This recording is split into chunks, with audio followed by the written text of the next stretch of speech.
let me send out the tweets, and then I'll start yapping. Welcome. Okay, so blue sky, we got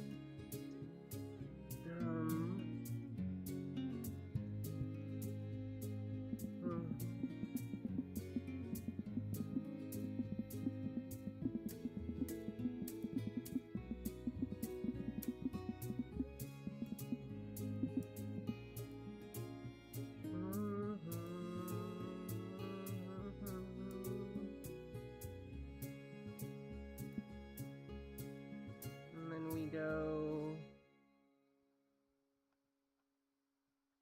copy the text you see from this, and then we go into Twitter,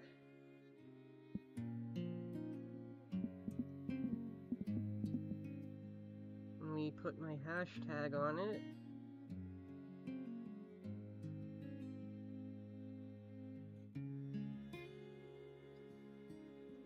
So here we go. Streaming live. It's 4th of July and I can hear the fireworks out there. Just a few of them. I think they banned them most places around where I'm at.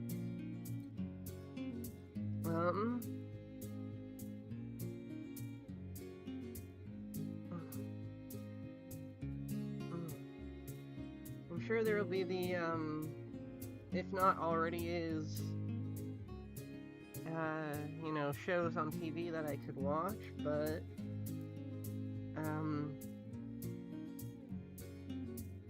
I'm not sure, what time those start at all.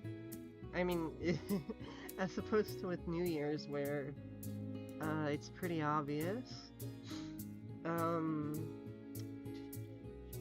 So I'll just I'll be doing this instead.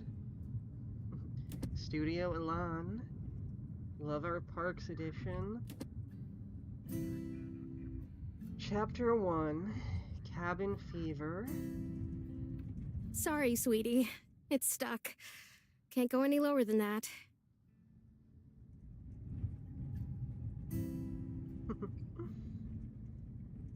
Is that right?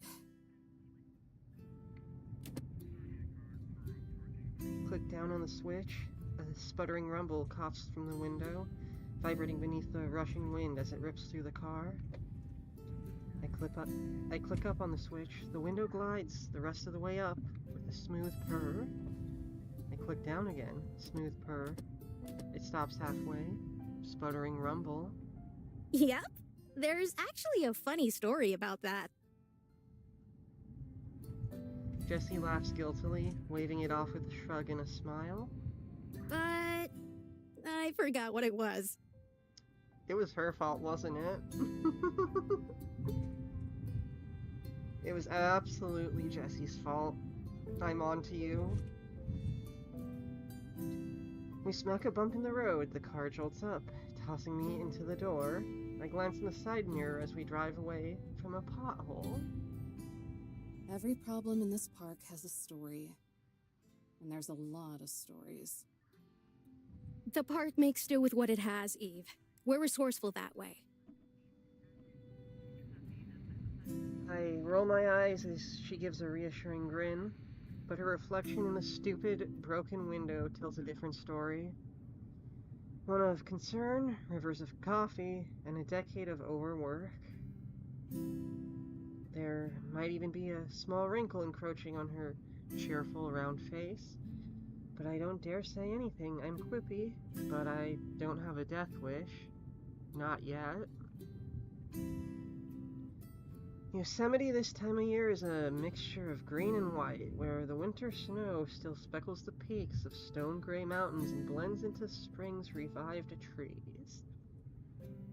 I close my eyes and let the whistling wind blow into my face, and for a second, I almost feel like a little girl again, riding in the back of Dad's pickup truck as we zip down the roads of yoga paths, anxious to explore the next trail.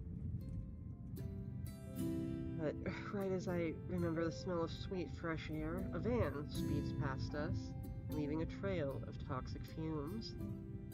And the memory is ripped away. The lingering exhaust resembles the similarly gray sky, and I have to wonder if a storm cloud forms but it doesn't rain. Is it filled with water still, or is it just hollow?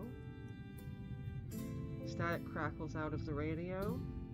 Situation 1 has been resolved. Over. Jessie peels the mic off the dash, one hand on the wheel as she shifts to her supervisor voice. 10-4. Fill me in on the details. The reports ended up being at 10:56. White male, early 50s. He was stumbling around when I got there. Stopped discharging his firearm as soon as he saw me pull up. Looked like he was shooting at some bottles. Yeah, so normal American activities, no alarm. I scoff. Don't even try to hide it. Jessie shoots me a narrow look. No altercation. But he didn't need to take a breathalyzer for me to know he was wasted. He's in custody now.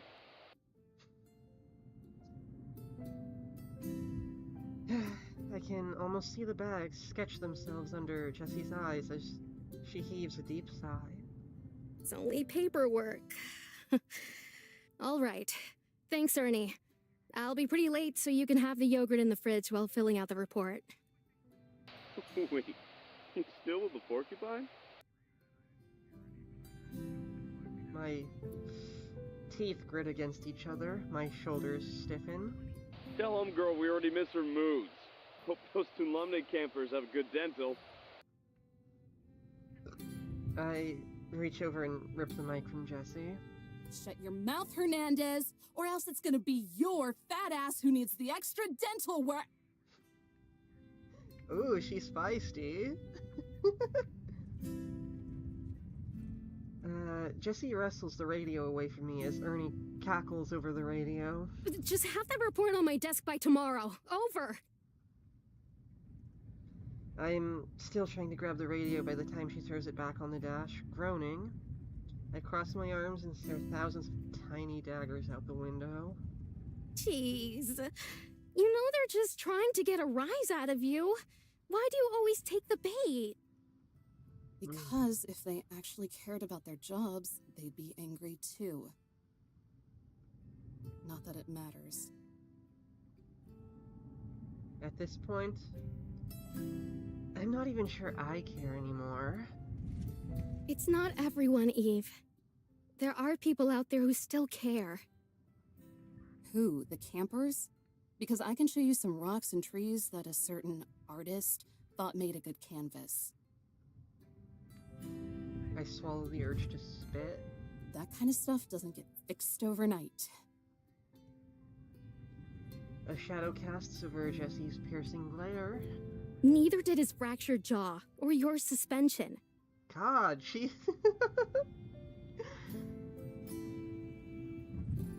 She really is a fighter.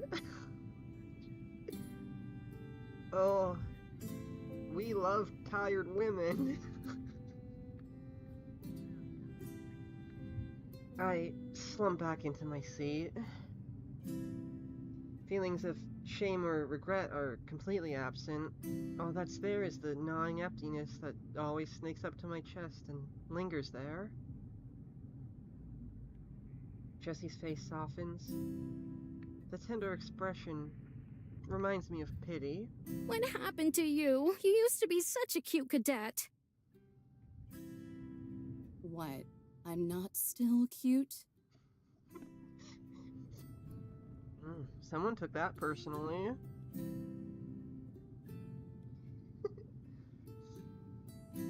I flutter my lashes, then roll my eyes.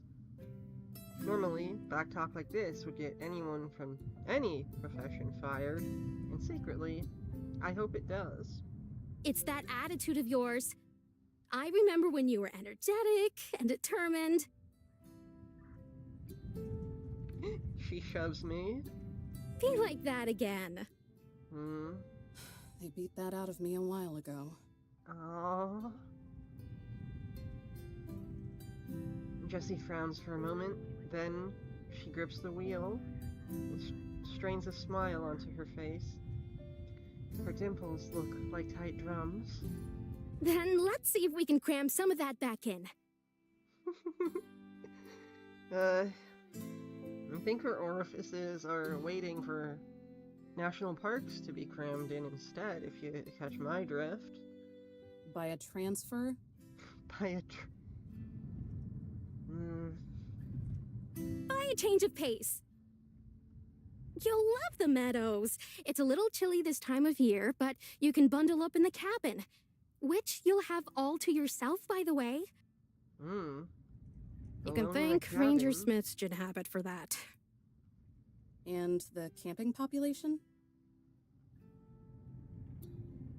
Jessie bites her lip. Her eyes dart across the road. Don't think you're clever. We used to visit Tuolumne every summer when I was a kid. I know they have a campground there. She relents with a sigh. It's mostly hikers and mountain climbers right now, since the road's just opened. But I'm sure they'll come piling in as it warms up. I expect you to do your job. Great. More babysitting. Remember what you signed up for. Trust me, I do. Or I did before I realized the park was just the public's dumping ground. That's why the National Park Service exists. We can't protect every square inch of land, but we can manage parts of it. I scoff. If only. For most of these people, the parks are just toll roads. They pay to get drunk for a few days. They'll sit around the campfire and talk about how much they connect with nature, and maybe even write poetry about it. And then they'll leave the fire smoldering, forget to pick up their trash, and leave. Jessie cringes and audibly swallows. She stares at me with this uncomfortable gaze, like something ugly she can't look away from. And the truth is ugly, so fine. Let her.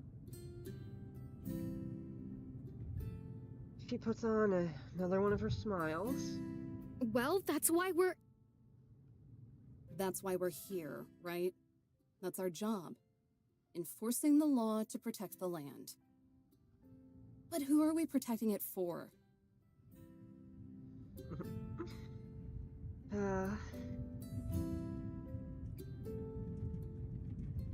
Questions you can only ask after experience, I suppose.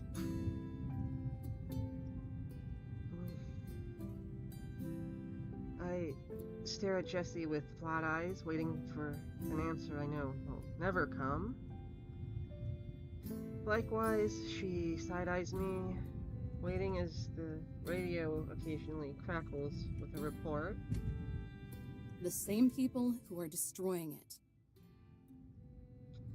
I lean back into my seat and stare out the window. And where's the justice in a job like that? The sun pokes through an opening in the clouds, but a sea of gray swallows it soon after. Jessie says nothing. I hear her fist squeeze around the rubber grip of the steering wheel. A knuckle pops, and then silence.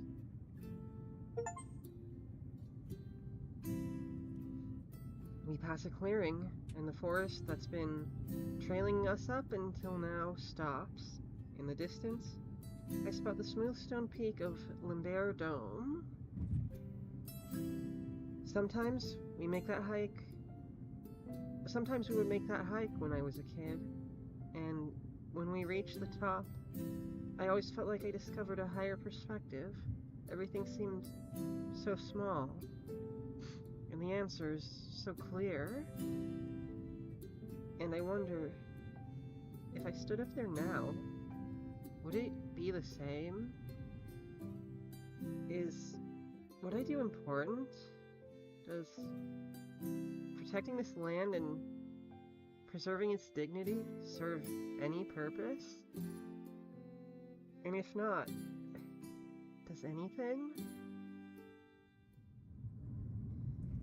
By the time we began passing families of pop-up tents and lawn chairs, the sky has dimmed to a deep gray.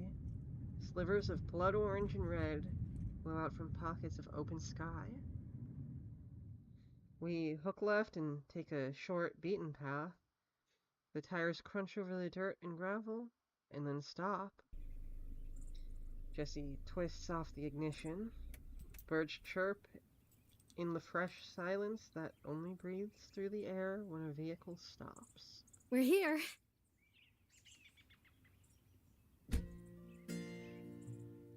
I'm out of the car before she even finishes, dragging my luggage out from the back. Arching into a stretch, I take my first unobstructed look at the cabin.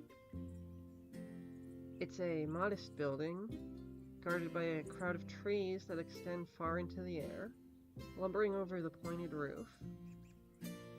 Nearly every inch of the cabin is built with the same sanded-down wood. It's inoffensively smooth. Tree bark has more texture. Not too small for you, is it? Jessie walks up beside me, twirling the keys around her finger. I glance over my shoulder. The campground is hidden behind a thick row of trees. Small glimpses of tents poke out behind them. Nah, it's perfect. The wood creaks under our boots as we climb up the steps. There's another station nearby, but they mostly oversee boring bureaucratic stuff. They'll leave you alone, but you might have to hand out permits if they're ever out for lunch or something. Do I have discretion? Not a chance, sweetie. She shoots me down with a song in her voice and a spring in her step. Knowing you, you'd tell them to jump in the lake before ever letting them fish in it.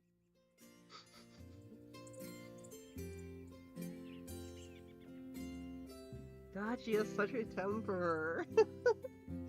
She's so angsty. Oh,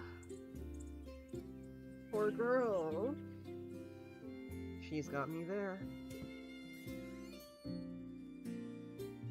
The musty smell of damp wood wafts into my nostrils as she opens the door. Ooh, cozy.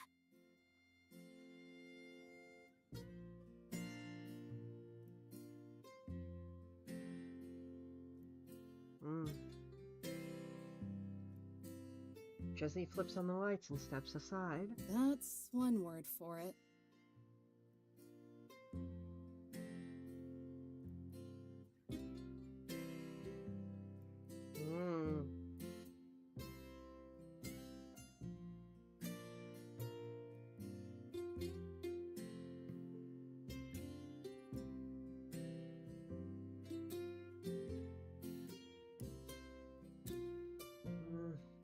My face betrays my sarcasm, though, as a smile creeps over me.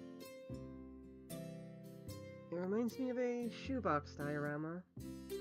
All the space is utilized and everything is exactly where it should be. From the fluffed up bed nestled in the corner to the fireplace built with rock. There's not even a TV, just a rocking chair and a lived-in leather couch that sits around the coffee table.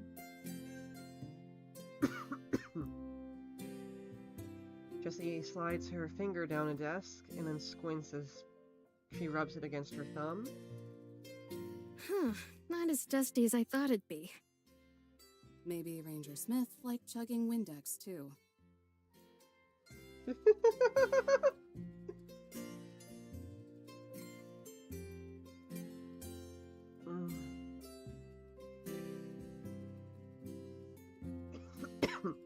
I sure hope not.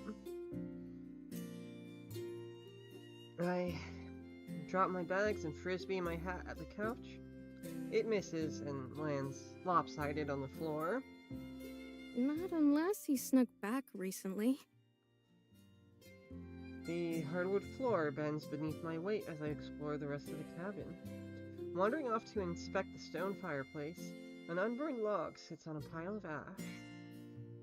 Cobwebs weave around the well-swept corners and polished floor, as if they were intentionally avoided.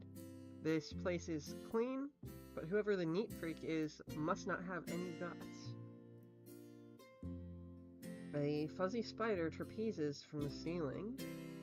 I look to make sure Jessie isn't looking. Then I give it a tiny wave as it pendulums in front of me. My voice drops to a whisper. Hi. What was that? Nothing. With a swing, the spider leaps away from me, landing in the middle of a trio of paintings hung on the wall above the dining table. Arranged in a triangle, each painting showcases gorgeous landscapes and scenic vistas, their location scrabbled in the corner. No artist signature. Yosemite, Zion, Yellowstone, all national parks, and all beautiful.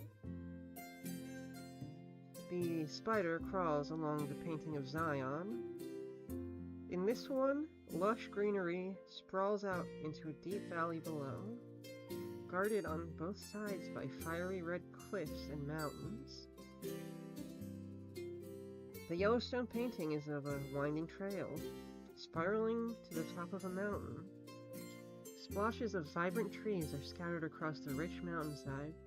Beyond it, flat plains stretch out into the distance before dipping into the canyon. And finally, above them, is Yosemite. I know exactly what this painting is of. You only need to take a couple steps outside to see it.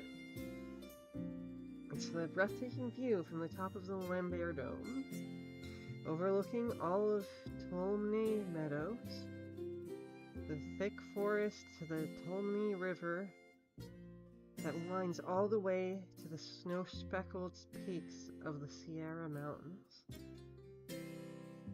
I've hiked up there so many times before, I could point out exactly where we are.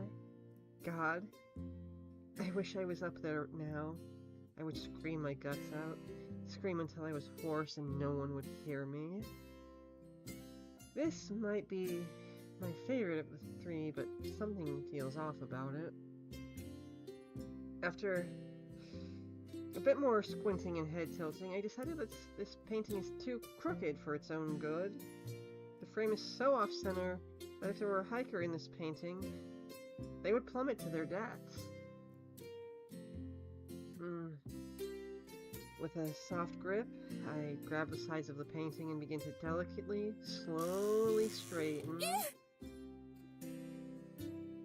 A sharp squeak rattles through the air so loud I can feel it in the floorboards. Shivers crawl up my spine as I nearly leap out of my uniform. Geez, so jumpy. Giggling, Jessie squeezes past the dining table and rests against the counter. It's just the cabin settling. This place is old, so it's gonna be a little noisy. Her voice drops an octave. All that's missing is a flashlight below her face. Kind of spooky, huh?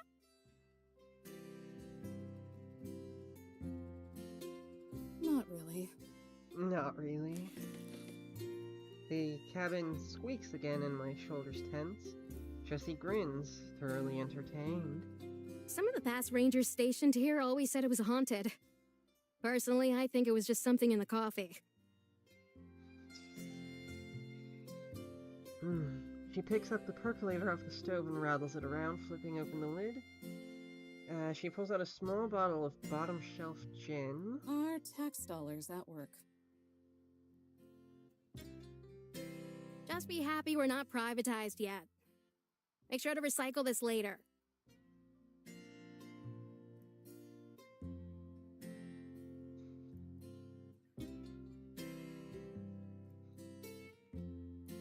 Just be happy we're... God. Oh, good lord, we're probably heading towards that.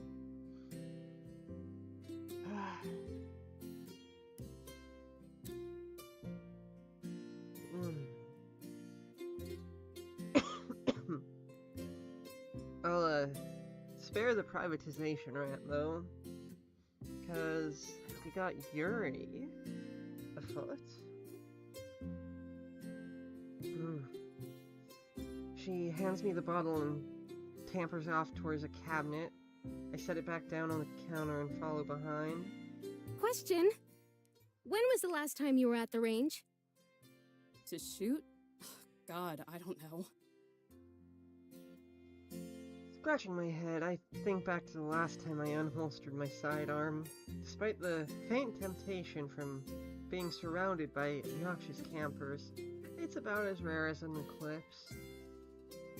About a year ago, I guess, when you dragged us all down there on our day off to practice. She unlocks the cabinet, leaving the key in as she opens the door. A slender gun leans against the back. An off day for you guys, maybe. I'd kill to just have one weekend off.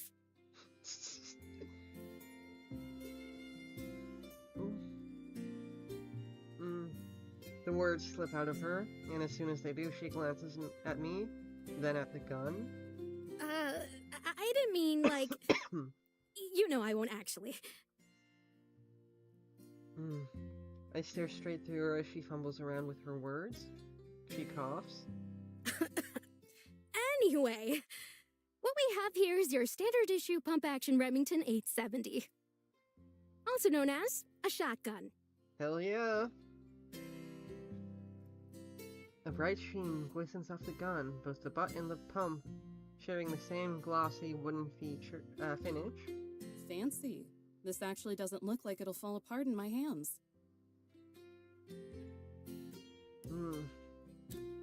My eyes drift to the desk radio that was assuredly used by Navajo code breakers in World War II. Technically, I think this line of dialogue, they were called the Code Talkers, if I'm not mistaken. Count on the DOI to have their priorities straight. When have I ever turned down new equipment?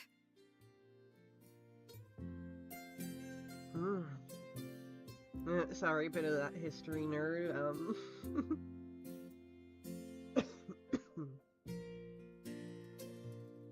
judging by the bedroom eyes she's giving this gun, I think the answer is pretty clear. Well, don't stick that anywhere you wouldn't want it. Still, this is a bit excessive. I don't need this much heat for grunt work. Sidearm and a shotgun? What is this? The 4th of July? Hey! Woo! It is. It is in fact that. Let's go!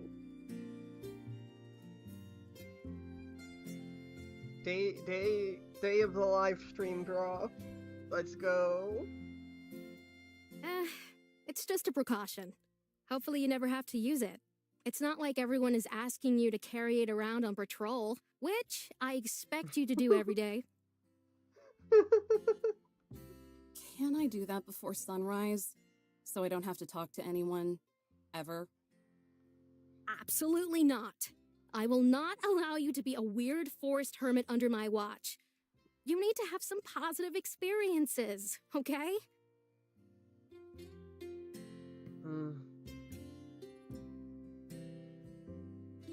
My mind blinks out into a field of static as Jesse's tangent gains more momentum. As my thoughts wander, I start to hear more noises. The creaking of the cabin, the howling of the wind, then actual howling. Ow! Ow! Wait, actual howling? If Jessie heard it, then she's ignoring it, as her ranting continues to go places entirely unrelated to my misanthropy. Scratching begins to scuff at the door. At first it's as soft as a whisper and could maybe even be a branch or leaves, but the longer it goes on, the faster it gets, and soon it's desperately clawing into the wood. I break away from Jessie, tiptoeing to the door. Hey, don't walk away. I'm scalding. Shh. I shush her with a finger to my lips. We go silent. Twisting the cold knob, I ease open the door. Nothing. Uppy! It's Uppy! A yelp squeaks out below me. Oh, baby! Oh, it's a baby!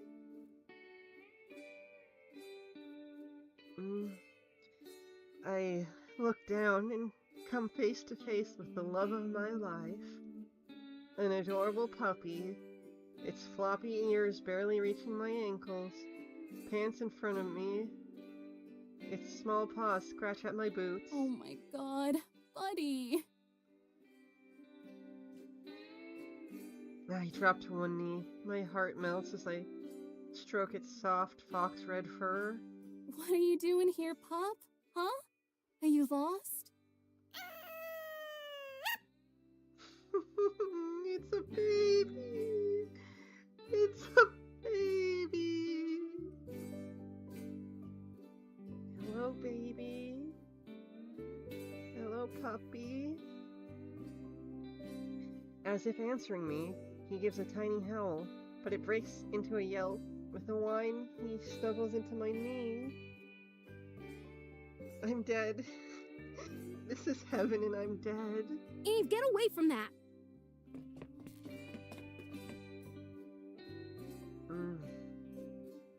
Sprinting from across the room, Jessie charges at the door. I do my best matador impression and dive out of the way. Jessie stomps on the floor, her boot inching closer to Pup with a very loud thud. Shoo! Shoo! Get out of here! Get! Pup yaps back, briefly challenging it. But whatever that giant merciless boot lunges forward, his compact frame lunges back. The fight continues onto the porch with one last growl of defiance. Pup scampers off into the bushes. His ears poke above the leaves as he stalks us from the bush. What the hell? He wasn't doing anything. You scared him. Good. Maybe it'll stay away then. Aw, she doesn't like Puppy. It's probably because it's a wild one. They, aren't exactly made to be pets. Not that kind of puppy.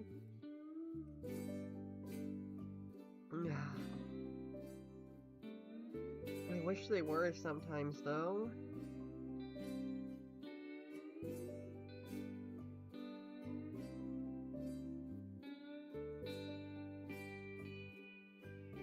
I glare at Jessie like she's the devil incarnate, because she is. Don't give me that look.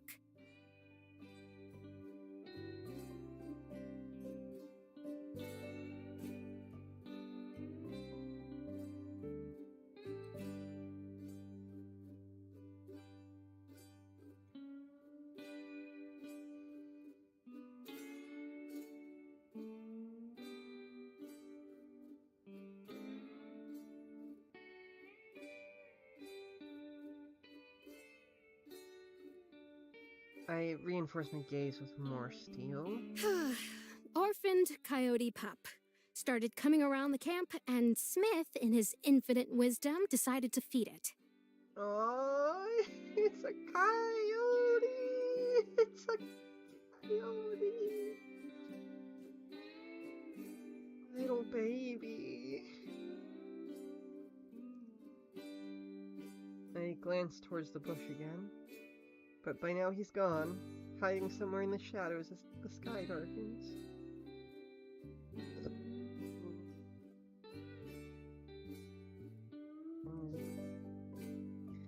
I'll need to set a dish out for him later. Don't! Oh my god, she read our mind!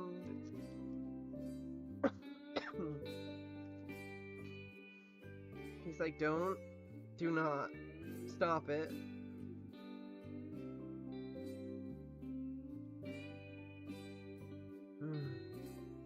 Jessie scolds me with a single wag of her finger. Did she read my mind? I didn't say anything! But you thought it. And if you have any sense, you'll... She pauses, glancing up as the last glimpse of sunlight is snuffed out.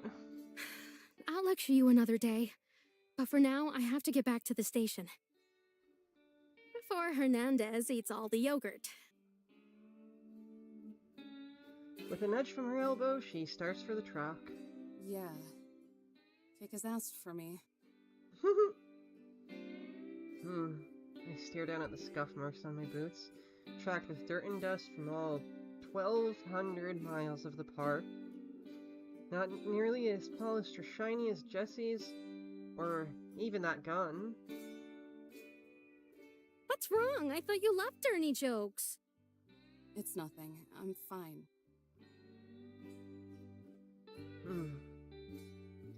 In the far reaches, behind the cover of the trees, I see the orange glow of a campfire. The muffled chatter and laughter of the campers carries from across the woods. A tender smile spreads across Jessie's face as she sweeps me under her arm into a hug. Aww. I think of breaking away, but her gentle warmth is nice, and it's kind of cold out. You're going to do fine, sweetie. Yeah, until I bust open the next guy. I rest my forehead against her badge, the edges dig into my skin. Hey, don't think like that. I didn't vouch for you because I thought you make the same mistake twice. You're a good ranger, Eve. If more of us were like you and cared more about what's around us and less about our pensions, then the Force would be better off. This will be good for you. If you can straighten yourself out here, then you can do anything.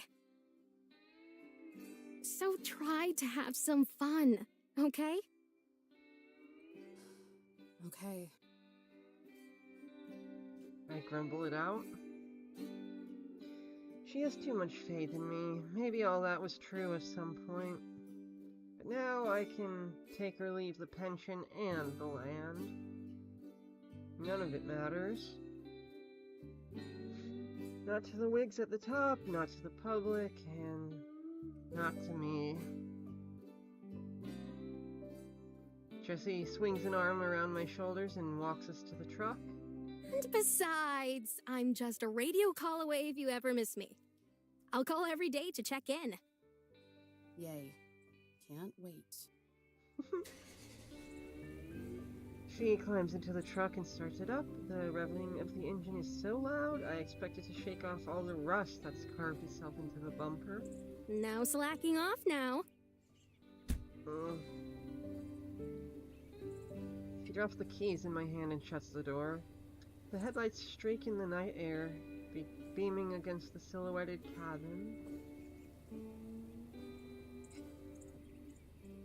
The window rolls down, all the way down. With a confident smirk, Jessie tips the brim of her hat. And Eve, you're wrong.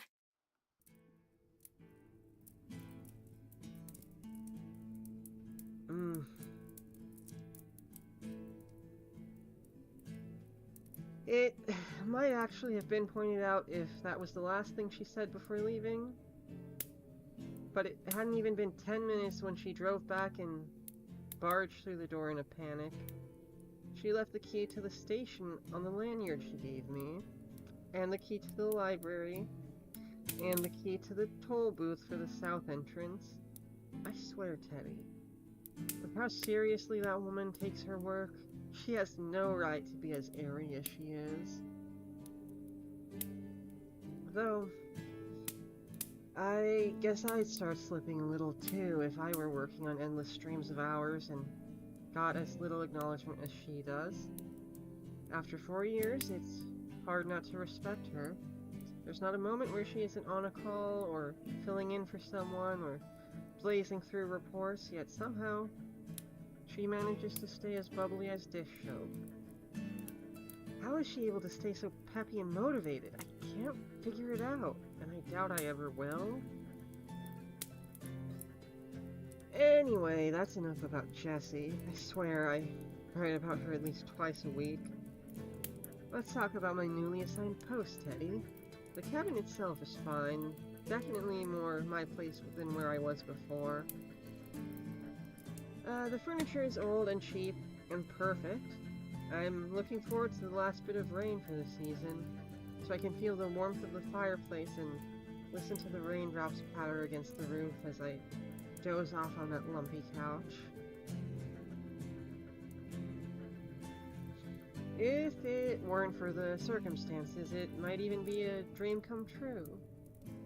But in the end, I know why I'm really here, and deep down, regardless of her comforting words, Jessie knows why I'm here too.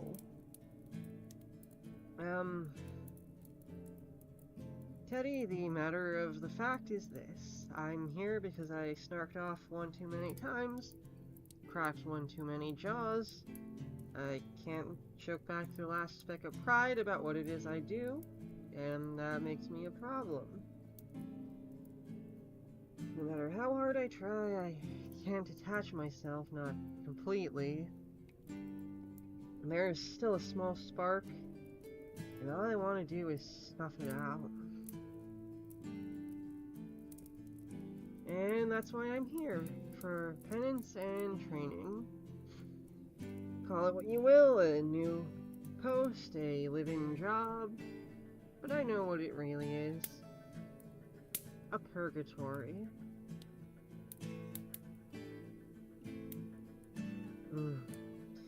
My pen hovers above the page, inches from carving my thoughts into stone. Once that happens, they can't be taken back. It's a scary thought. Sighing, I drop the pen and reach for my mug. But instead of the lukewarm coffee I've come to tolerate, all that's left is a brown ring crusted around the bottom.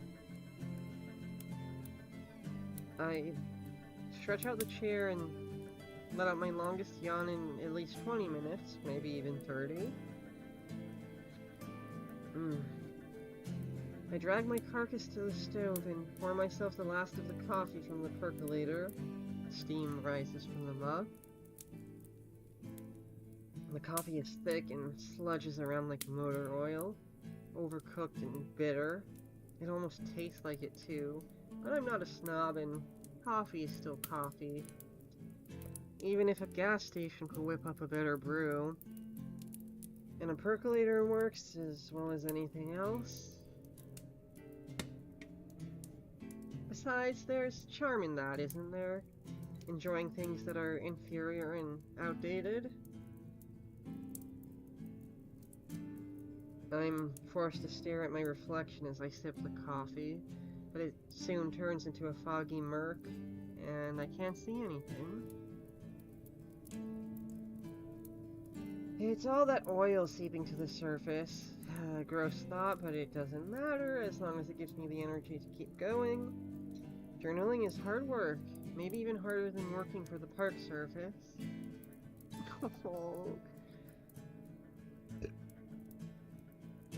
Bro, letting out your personal stuff. Yep. I get it. Okay, stretch, posture check. It's been about 45 minutes approximately.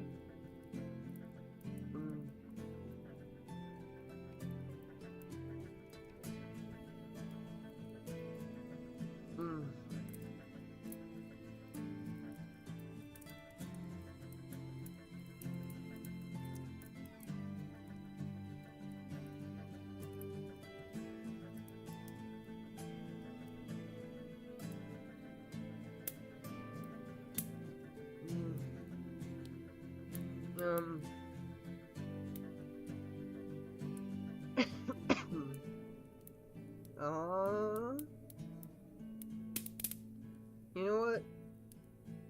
I should get that energy bubbling around some more. Originally, it was just a way to get out all the energy that was bubbling around inside of me. Butterflies, hopes for the future, dreams of making the park experience even better. But that eagerness morphed into a slow realization, and over time that morphed into whatever I am now. Journaling became time for sharp, focused reflection. It's a good way to cope. Some people drink, some people get high. I complain about everything to a notebook. By now, I at least have a dozen of them filled out. Teddy, volumes 1 to 12. I like to think they all share the same consciousness. Oh, damn.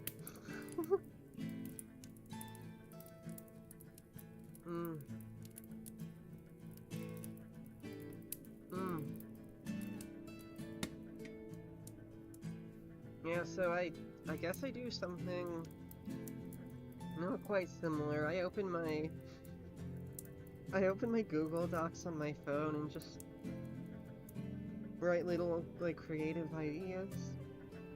Cause I always have some ideas, just in my head, and they're fleeting. They need to be put down somewhere for later, so they can be revisited. Some of them were for this that you're watching right now. All my videos, you know, that sort of thing.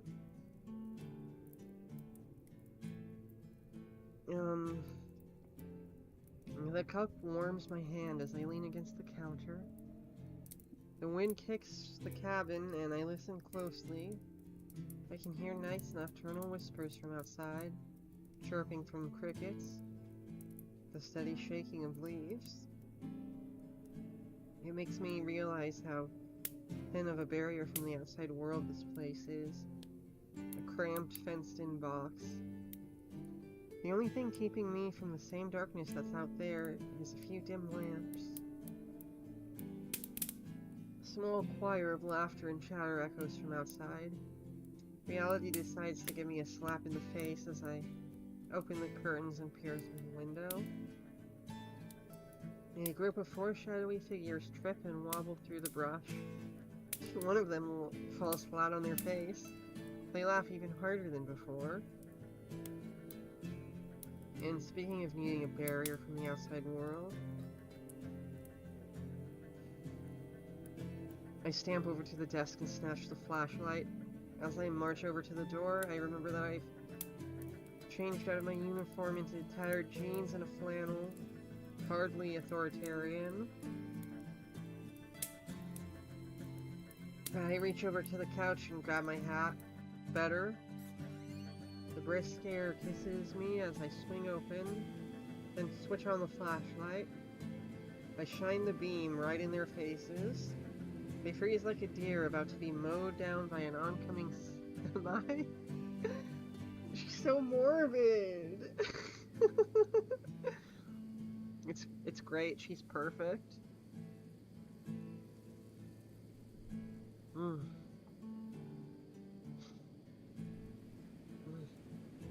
I can fix her versus I can make her worse.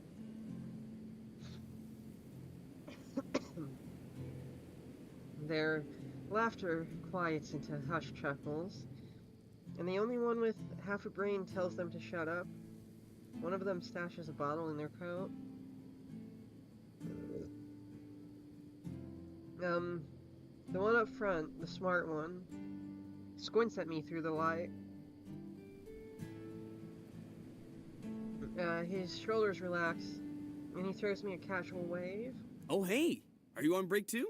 Wanna hang?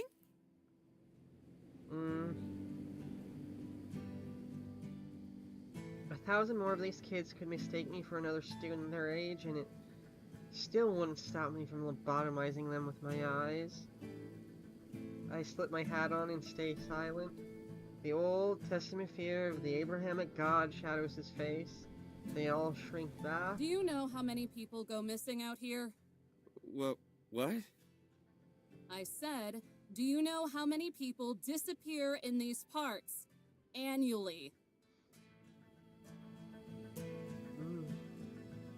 He looks to his friends for an answer. They shake their heads. He looks back to me and shakes his head. The entire group shakes their heads together. I'm sorry. I don't. His hands are raised in surrender, the embers of a cigarette glowing between his fingers. Another question. Yes, ma'am! Our voices bounce across the woods. Do you know how much paperwork I have to do if one of you has so much steps on a pine cone? Is it a lot? Yeah, a lot. Right. Let's just say it's more work than you've probably turned in this entire semester. That gets a laugh from one of his buddies. He shuts up as soon as I shine the light on him. Do me a favor and stumble back to camp, okay? I'd rather not have to explain to my supervisor how you all fell off a cliff. The two girls hidden behind the others gave me dirty looks. The kind idiots give to fast food workers when they're told that they're out of fries. I turned the flashlight up to the highest setting, and they all let out a collective groan as they shield their eyes. Well, I don't know nothing about fries, because I don't work that kind of... I don't have experience in that kind of place. I know the food service. And I know the idiots. Go on, you heard me. You can bum around all you want once the sun comes up. I point the light at the path back and brighten the way. He takes a few steps back and gives me a gracious nod. Sure thing. Sorry for the trouble. Have a good night. I won't, but thanks. Oh, she's so pessimistic.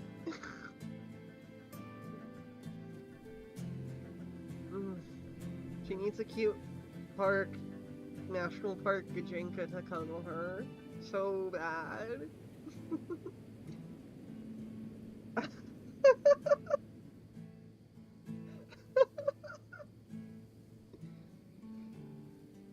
I hope they all actually do fall off a cliff.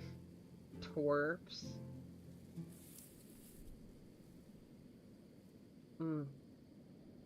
As I turn to go inside, a spike of movement rustles in the bushes.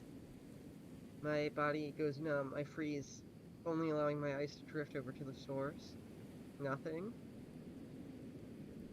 I turn around. I creep forward, reaching for a sidearm that isn't there.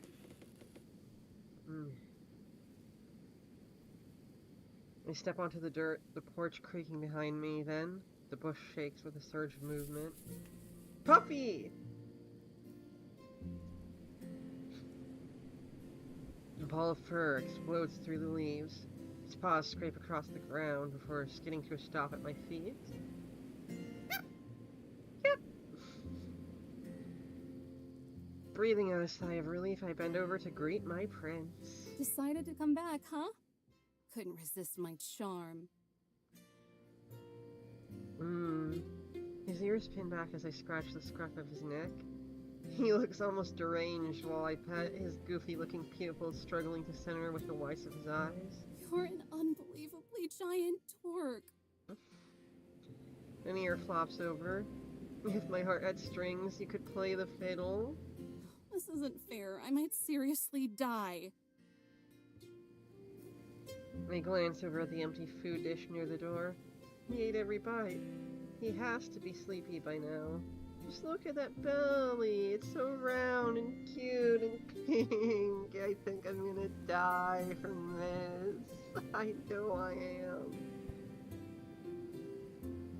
am. Doesn't take much to coax him in. All I have to do is stand aside and Pup sprints inside on his own, hitting every piece of furniture like a pinball.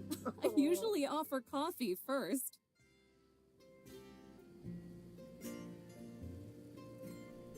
He nearly somersaults across the floor, and my dusty laugh actually gets some use for once.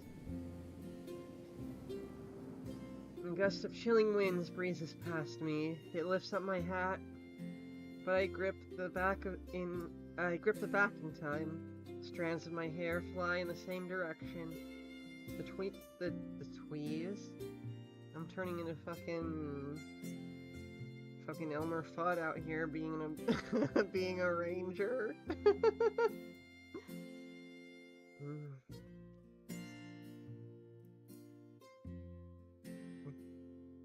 Watch out for them wascally wabbits.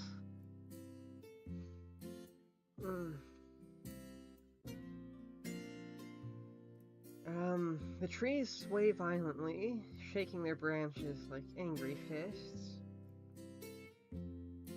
Clouds curtain the last sliver of the moon, submerging the woods in a darkness deeper than any sleep.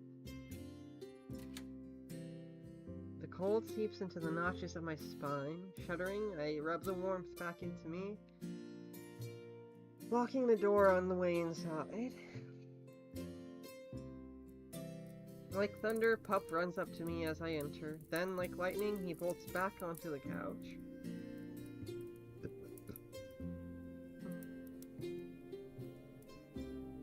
We grab a pillow from the bed, then meet Pup at the couch.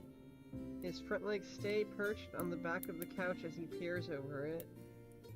Oh, no you don't! I snatch him up by the fat of his neck. He nips at my wrist, but it tickles more than anything. I drop the pillow, then drop Pup on top of it. At first, he tries to wiggle free, but I keep the pressure on his back.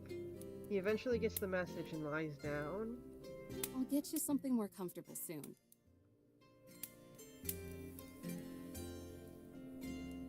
My leg brushes against the coffee table as I get up. A stray magazine catches my attention. Jeez, Jesse, did you leave this too? A bag of lemongrass tea sits between the pages, acting as a bookmark. Oh, hot damn, I could go for some of that.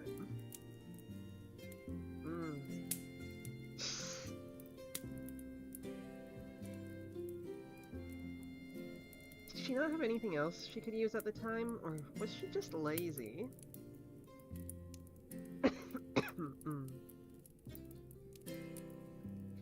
The cabin creaks with the blowing of the wind.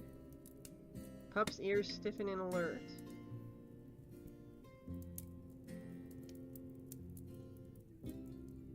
OBS, what are you... Okay. Okay, we're back. We're dropping some frames, but we're doing good. We're fine. We are...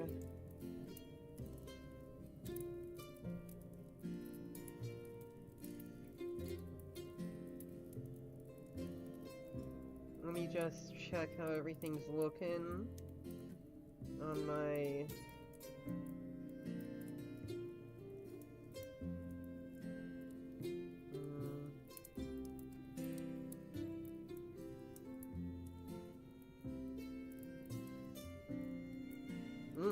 You can do predictions? Crazy. Okay. I'll investigate some of that later. I love learning new Twitch settings.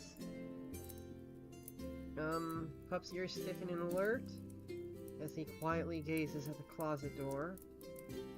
I look down at the magazine. A map of the park is paired with every article. Every exit to the park is circled in red.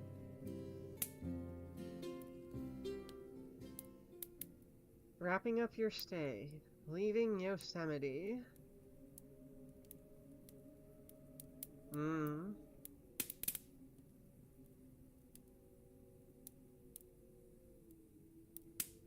The night breezes right past me every time I look up. The clock has passed another hour and the gap only grows larger. In the corner, Pup gnaws at his ankle. His teeth chatter as he tries to chew the fleas off his skin. Oh, poor baby's got fleas, because he's an outside baby. But that begs the question of, where mommy? Where mommy at? I flip through the thick stack of pages I've written on tonight and weigh them between my fingers. Not a bad way to break in a new journal. The soothing smell of fresh primer puffs out at me as I fold it shut. A yawn slips out of me as I shamble over to the bookcase. Light reading before bed is never a bad way to end the night, especially eerie nights like this. Frost has settled around the edges of the windows. A touch of fog strokes the glass, and looking into the darkness beyond it is like staring into the black of a pupil. Warmth and comfort flicker in my chest as I run my finger over the spines of every book. Accessing Yosemite, an atlas and guide, best day hikes, Yosemite National Park, corruption in the National Park Service, the Yosemite Mafia, complete guide to Yosemite National Park. Almost every book, brochure, and magazine here trails back to Yosemite, other parks, or the National Park Service itself in one way or another. Even the few pieces of fiction can't escape it, novels like The Yosemite or Yosemite Thunder.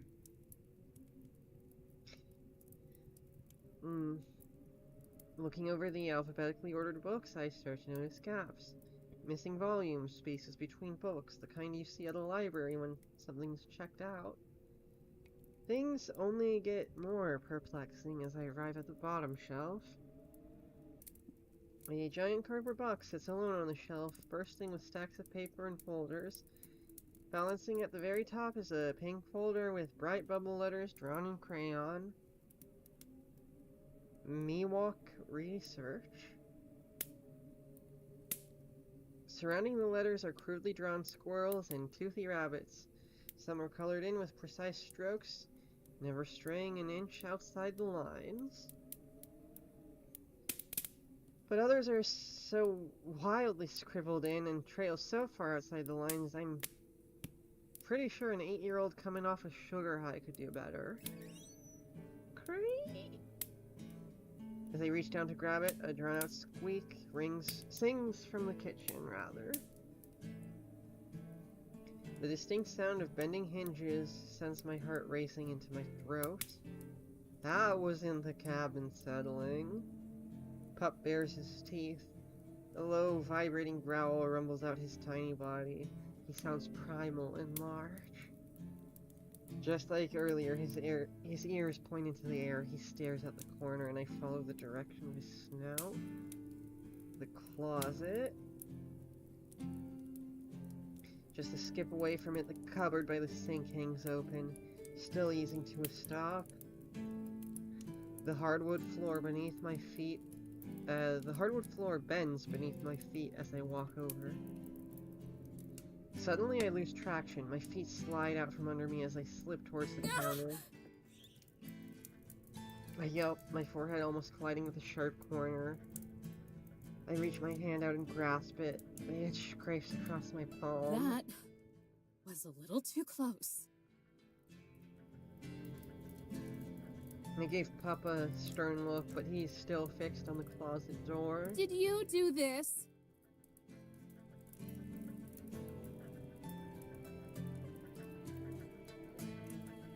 For once, I hope the gross answer is the correct one. But looking ahead, a trail of water leads to the closet, and I start to think I'm not that lucky. Muffled clips of noise whisper from behind the door. Heavy breathing, quick bursts of movement, then hushing. My mind flashes back to what Jesse said today about this place. How past strangers thought it might be haunted. No. Snap out of it, Eve. I slap my cheeks and push the idea into the far reaches of my head. There is only one explanation for this. One of those campers from earlier snuck in here somehow, and is just trying to give me a good scare. Yeah, that's all it is, of course. What did I tell you morons about sneaking around?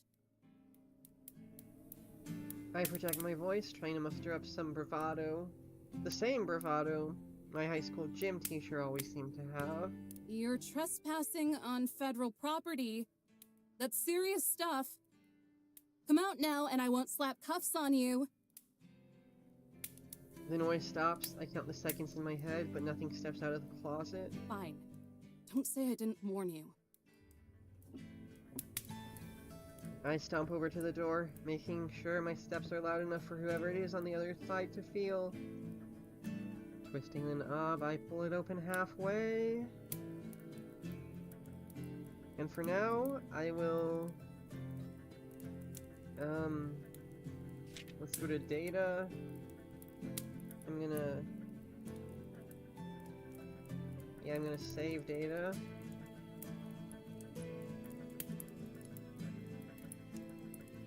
And then go back to where, give me a sec.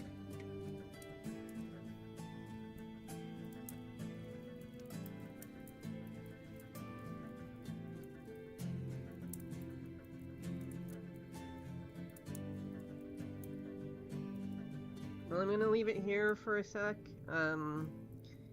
It's almost the top of the hour. I do want to figure out what's going on before I end this.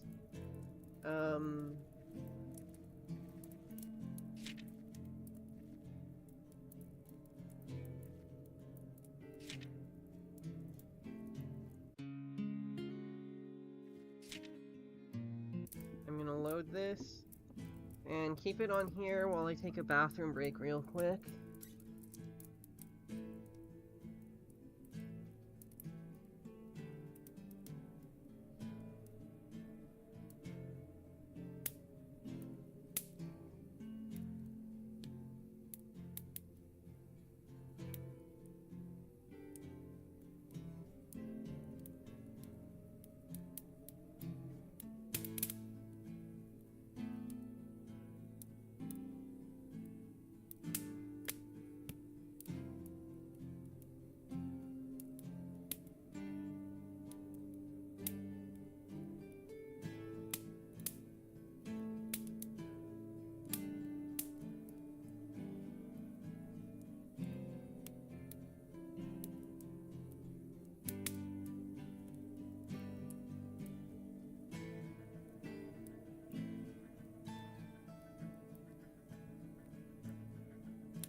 Okay.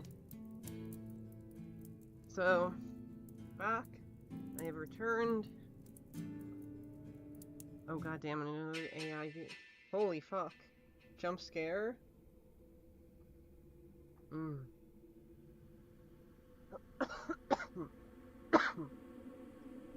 So anyway, as I was saying before I got jump scared,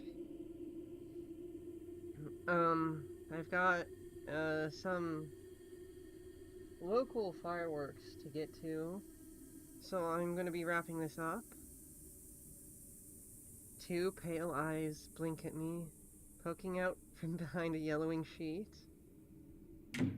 I slam the door shut. Oh, crap, I didn't actually expect someone to be in there. I gasp as a bang rattles the closet door. Another bang, as loud as a gunshot. The door bends from its hinges. I stumble back. My foot slips on another puddle, but I brace my legs. Somehow I'm standing. The door swings against the wall. Every light in the cabin zaps off. Electricity surges around me. The sudden darkness forces a scream out of me. I slap my hand over my mouth and swallow back the terror.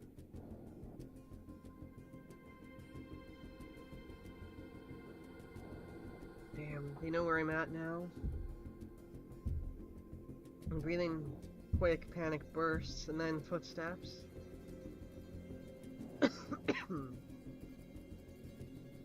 Holy fuck.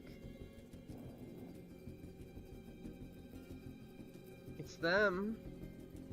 It's the women.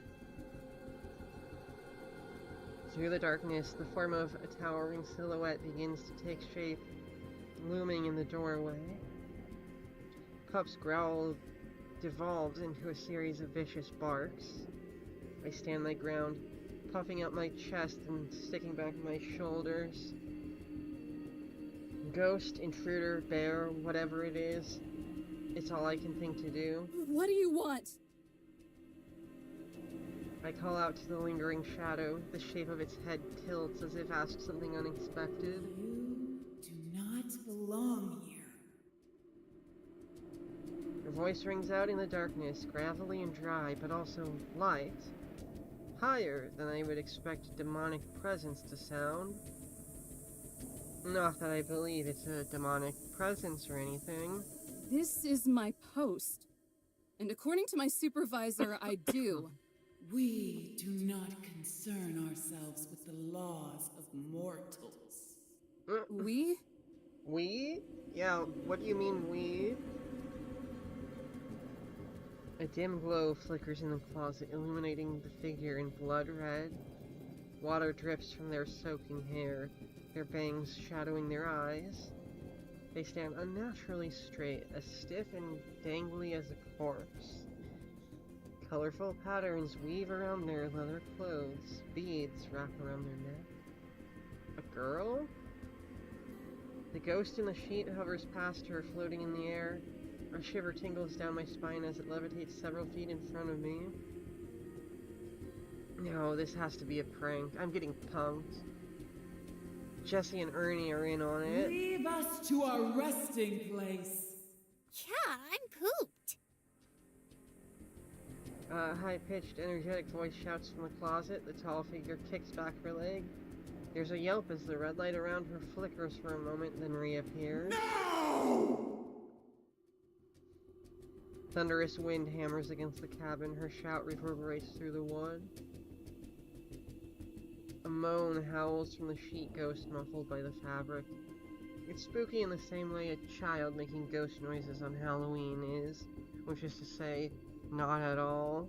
As much as I'd love to, and believe me, I would, I can't do that. I'm already on thin ice. The tall figure stutters, and while I can't see her eyes, I can make out a deep frown. Are you trying to reason with a vengeful spirit? Do you have any idea how ridiculous that is? Do you have any idea how ridiculous your request is? That isn't my problem. Basic instinct prioritizes survival over income. You understand that, right? It's not complicated. Bro, not Not this girl. She doesn't. She's built different. Basic instincts get written over by basic training. Besides, it's not about the money. You're not a very perceptive spirit, are you?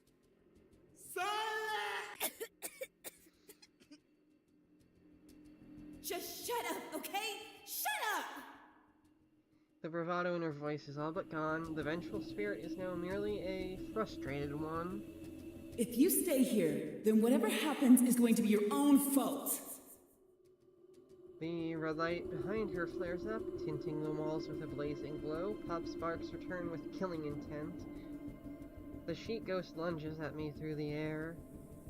I spin around, diving for the gun cabinet. Come on, Jesse, come on. Please tell me you forgot to lock it. I pull the handle and the door opens with my momentum. Yes, I knew I could always count on you, Jesse. Remind me to take you out to dinner if I don't die here. The shotgun still leans against the back of the cabinet, undisturbed and untouched. I reach up and grab for it. The metal crushes my chest as I hoist it into position. Adrenaline pumps through me. I push down on the safety, wrap my finger around the trigger. Strands of hair stick to my face as I stare down the barrel. At my feet, the sheet ghost glares at me, now firmly on the ground, directly in my sights. My trigger finger shakes.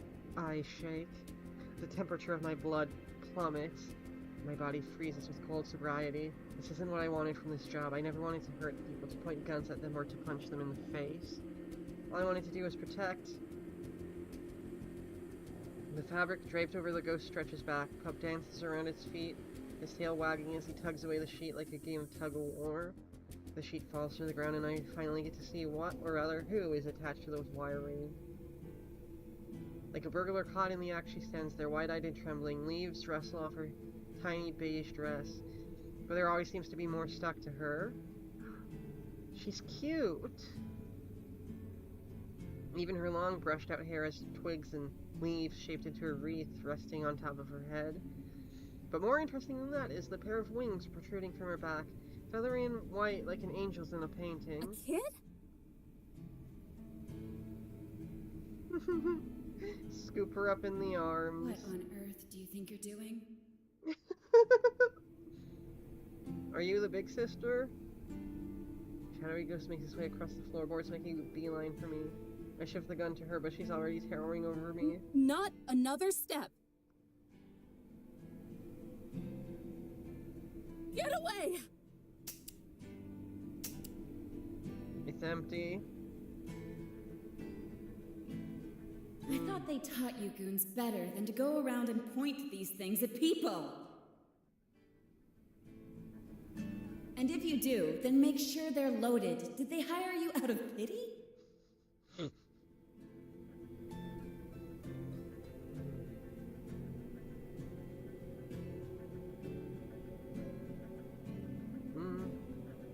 The little girl, paler than the sheets she was wearing, looks up at the bigger ghost. Her eyes swell with tears. She lets out a timid squeak and dashes behind her bigger friend. She wraps herself around her legs, content to stay half hidden, and she sniffles. I don't want to do this anymore. Zion. Aww.